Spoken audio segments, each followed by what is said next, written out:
অনেকেই আমার verified YouTube channel sex edu with doctor দৃষ্টিতে যৌন স্বাস্থ্য বিষয়ক বেশ কিছু প্রশ্ন করে থাকেন এবং অনেকে সরাসরি আমার কাছে এসে তাদের দাম্পত্য জীবনের যৌন স্বাস্থ্য নিয়ে বেশ কিছু প্রশ্ন করে থাকেন এবং অনেক সময় দেখা যায় যে অনেকে প্রশ্ন করতে লজ্জা পান বা সংকোচ বোধ করেন। সেই ক্ষেত্রে দেখা যায় যে আমাদের রোগ নির্ণয়ের সুবিধার ক্ষেত্রে তাদেরকে অর্থাৎ রোগীদেরকে অনেক ধরনের প্রশ্ন করতে হয় এবং সেখান থেকে বেশ কিছু সমস্যা বের করে তুলে আনতে হয় এবং সেগুলোর সমাধানও বের করতে হয়। আমি মূলত চেষ্টা করি এই প্রত্যেকটা বিষয়কে সমন্বয় করে বেশ কিছু ছোট ছোট ভিডিও বার্তা তৈরি করা এবং সহজভাবে সেগুলো আপনাদের সামনে তুলে ধরার চেষ্টা করে থাকি। আজকে কথা বলবো যে বিষয়টা নিয়ে, এবং এটা খুবই পরিচিত একটা বিষয় এবং খুবই গুরুত্বপূর্ণ একটি বিষয়, কিংবা অনেকের কাছে এই বিষয়টা কিন্তু অনেক বেশি কৌতূহল বহন করে থাকে, এবং এটা হচ্ছে নিপল।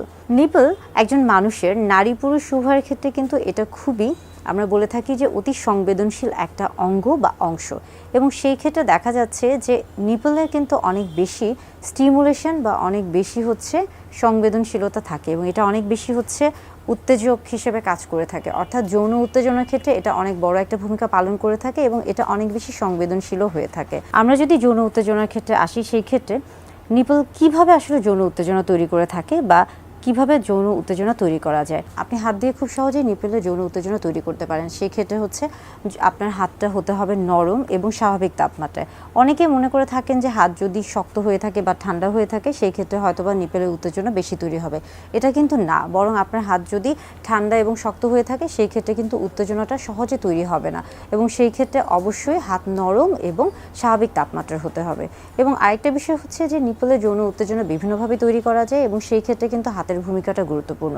খুব সহজেই আপনি হাতের মাধ্যমে নিপলে যৌন উত্তেজনা তৈরি করতে পারেন এবং এই ক্ষেত্রে কিন্তু আপনার হাতের তালুর প্রয়োজন হয় না। আমরা বলে থাকি যে ব্রেস্টের ক্ষেত্রে যৌন উত্তেজনা তৈরির ক্ষেত্রে হাতের তালুর প্রয়োজন হয়ে থাকে, কিন্তু নিপলের ক্ষেত্রে শুধুমাত্র আপনার হাতের আঙ্গুলই যথেষ্ট, এবং এই ক্ষেত্রে আপনি একটা অথবা দুটো আঙ্গুল ব্যবহার করতে পারেন। আপনি যদি এক আঙ্গুল দিয়ে স্পর্শ করে থাকেন সেই ক্ষেত্রেও যেমন যৌন উত্তেজনা তৈরি হবে, তেমনি আপনি যদি এক আঙ্গুল বা কয়েকটি আঙ্গুলের সাহায্যে আপনি চাইলে ঘড়ি যেভাবে ঘুরছে বা ঘড়ির দিকে যদি আপনি গোলাকারভাবে আপনি যদি আপনার আঙ্গুলগুলোকে ঘোরাতে থাকেন সেই ক্ষেত্রেও কিন্তু যৌন উত্তেজনা তৈরি হয়। আবার একইভাবে আপনি ঘড়ির ঠিক ঘূর্ণনের ঠিক উল্টা দিকে যদি আপনি আপনার আঙ্গুলগুলো নিপলের উপরে বা চারিপাশ থেকে ঘোরাতে থাকেন সেই ক্ষেত্রেও কিন্তু যৌন উত্তেজনা তৈরি হবে।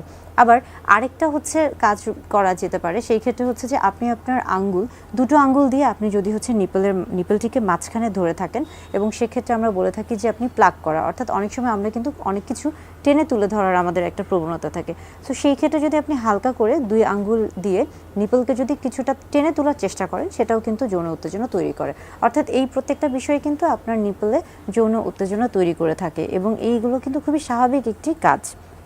কিন্তু তারপরও অনেকে দেখা যায় যে এই স্বাভাবিক কাজগুলো বুঝতে পারে না বা অনেকে জানে না, এবং অনেকের মধ্যে একটা দ্বিধাদ্বন্দ্ব কাজ করে যে কিভাবে আসলে তিনি নিপলকে অনেক বেশি যৌন উত্তেজনাময় অঙ্গ হিসেবে প্রস্তুত করতে পারবে বা কিভাবে সেখানে যৌন উত্তেজনা তৈরি করতে পারবে।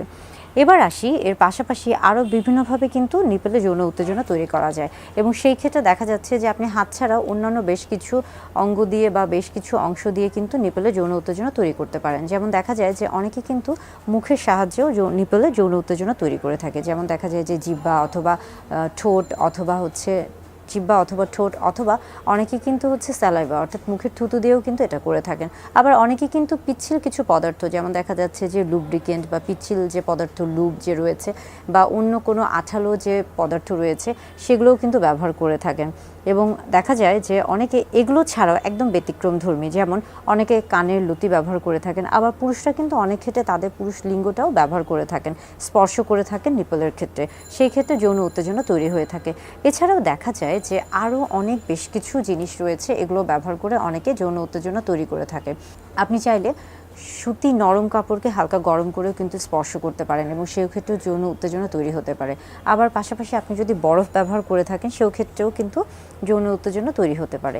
এছাড়া দেখা যায় যে অনেকেই কিন্তু সেখানে অন্য বিশেষ কিছু পদার্থ, যেমন দেখা যাচ্ছে যে অনেকে পাখির পালক বা আরও অনেক বেশ কিছু জিনিস রয়েছে পিচ্ছিল পদার্থ, সেগুলো ব্যবহার করে থাকেন। অর্থাৎ আপনি নিপলে বিভিন্নভাবে যৌন উত্তেজনা তৈরি করতে পারেন। এটা মূলত নির্ভর করছে আপনার উপর, আপনি কিভাবে সেটা তৈরি করতে চাচ্ছেন বা কিভাবে সেটা তৈরি করতে পছন্দ করছেন, বা আপনার যে সঙ্গী রয়েছে তিনি কিভাবে এটা পছন্দ করছেন বা তিনি কিভাবে চাচ্ছেন। এই সবগুলো বিষয় আসলে নিপলের যৌন উত্তেজনা তৈরি করার ক্ষেত্রে কাজ করে থাকে বা সহায়ক ভূমিকা পালন করে থাকে। এবার আমরা আসি যে আসলে দাম্পত্য জীবনে কেন নিপলটা এত বেশি প্রয়োজনীয়। দাম্পত্য জীবনে আপনি যখন সহবাসে লিপ্ত হতে যাচ্ছেন তখন কিন্তু আপনার ফোরপ্লেটা খুবই গুরুত্বপূর্ণ, এবং ফোরপ্লের মাধ্যমে আপনি কিন্তু অর্গাজমে যাচ্ছেন, অর্থাৎ আপনার যৌন জীবনের যৌন যে সর্বোচ্চ তৃপ্তিটা রয়েছে সেই তৃপ্তিটা লাভ করতে পারেন। সেই ক্ষেত্রে কিন্তু ফোরপ্লে খুব গুরুত্বপূর্ণ, এবং ফোরপ্লেতে অনেকগুলো অংশ রয়েছে বা ফোরপ্লেতে অনেকগুলো ভাগ রয়েছে, এবং ফোরপ্লের ক্ষেত্রে কিন্তু নিপল একটা গুরুত্বপূর্ণ ভূমিকা পালন করে থাকে। এর আগে বেশ কিছু ভিডিওতে বলার চেষ্টা করেছিলাম যে নারীর শরীরের কোন কোন অংশে যৌন উত্তেজনা সবচেয়ে বেশি কাজ করে থাকে।